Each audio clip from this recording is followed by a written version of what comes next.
स्वच्छता कर्मचाऱ्यांचं आम्ही पेमेंट शुक्रवारीच जमा केलं होतं कंत्राटदाराच्या अकाउंटला. त्यांच्या काही टेक्निकल अडचणी असतील त्या माहिती नाही. ते आज त्यांचे जमा व्हायला सुरू झालेलं आहे. आता 2 महिन्याचं त्यांचं वेतन पेंडिंग आहे. ते पण लवकरात लवकर होईल.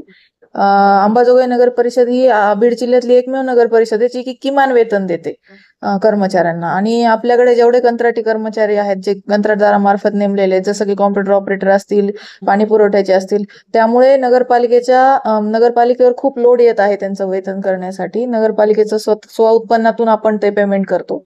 त्यामुळे आणि किमान वेतन असल्यामुळे सगळ्यांची पगारवाढ झालेली आहे. त्यामुळे 2 किंवा 3 महिन्याचा असा फरक पडत आहे. तर आता आपण लवकरच टॅक्स असेसमेंट करत आहोत नव्याने. त्यामुळे उत्पन्न वाढेल आणि कर्मचाऱ्यांचा पेमेंटचाही प्रश्न लवकरात लवकर सुटेल. आणि 2 ते 3 वर्ष झाले कुठलाही वित्त आयोग आपल्याला प्राप्त झालेला नाही. त्यामुळे सर्व जो लोड आहे, लाईट बिल असेल किंवा पाण्या पुरवठ्याचं लाईट बिल असेल, हे सगळं नगरपालिका फंड मधूनच आपण देतो.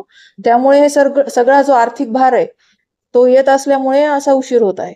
आणि तरी आम्ही रेग्युलर करण्याचा प्रयत्न करत आहोत.